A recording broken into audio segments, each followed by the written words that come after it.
We're always, when we're approaching Putin, we're trying to, these identities are really broader identities. They're contextual identities. They're identities you can apply to many other Russians, but some of them are very specific to him. And the outsider is one that kind of bridges broader sets of categories of people, and then the more specific things that are intrinsic to Putin, the man, as much as we can determine about him. And the outsider emphasizes the fact that he's from Leningrad, Soviet Leningrad, from St. Petersburg. He's not from the center of power that is now in Moscow. Of course, in the imperial period under the Russian Empire, St. Petersburg was the capital city, built deliberately by Peter the Great to create a whole new vision for a more modern European, westward-looking Russia. And Putin feels very keenly, obviously, like many other St. Petersburgers, Leningraders do, that somehow they were cheated, that their rightful place in Russia was taken away from them under the Bolsheviks, under the Soviets, by moving back to the old obscurantist Muscovy of the medieval era and making that the capital. So in many respects, he's someone from that literal outside who kind of comes into the capital to sort things out. When he comes into Moscow for the first time in a formal way in 1996, he comes into the Kremlin to tackle some of the exigencies of the 1990s, to rein in a lot of the attempts to pull the state apart by the Russian oligarchs and corrupt governors and other officials. He also, throughout his career, has a tendency to be on the outside. He's not from one of the Soviet nomenclatura families. He's not from the Soviet intelligentsia, the people who were in leading figures in the arts, in culture, or in science, or in education. His family may have been in the Communist Party, as many other people were, but they were really peripheral players. He comes from pretty humble origins. Also, when he joined the KGB, he was brought in the mid to late 1970s, grouping a cohort of people who were brought into the KGB deliberately as outsiders to inject some fresh blood and some fresh thinking into the institution.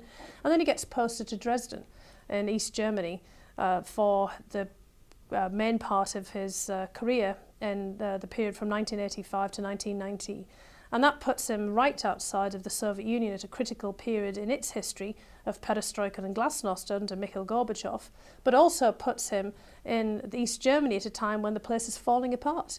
And Dresden, although it wasn't, again, the capital city, he's on the outside in the provinces, was really kind of a hotbed of opposition to the main East German government of Erich Honecker, and was also a place where he could see at first hand the unravelling of that whole state. The state was supposed to be quite successful in the communist sense, at least in the Eastern Bloc.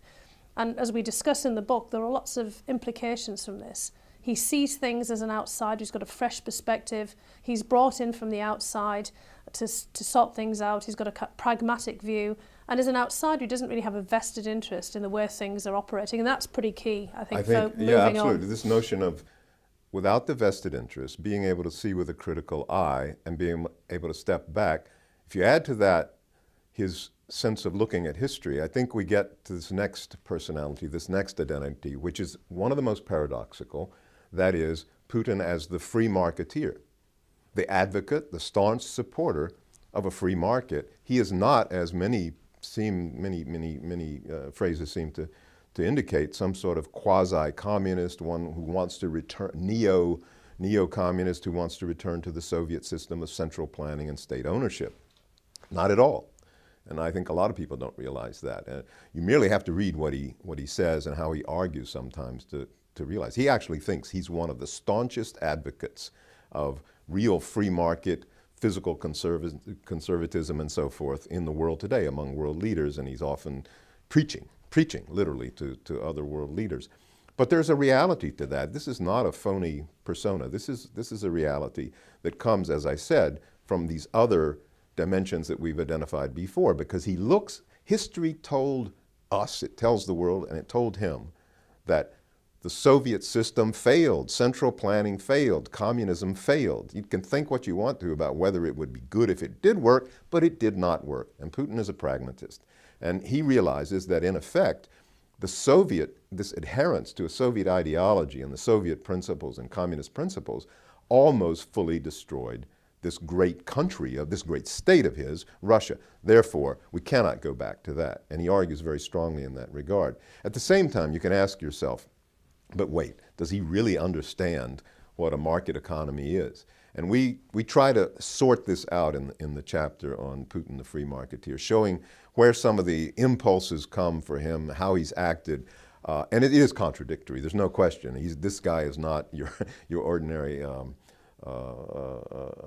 person who understands fully how a market works, because he never had experience, like any of the Russians, of how this really worked at the grassroots level for his whole adult life before suddenly Russia is introduced to capitalism.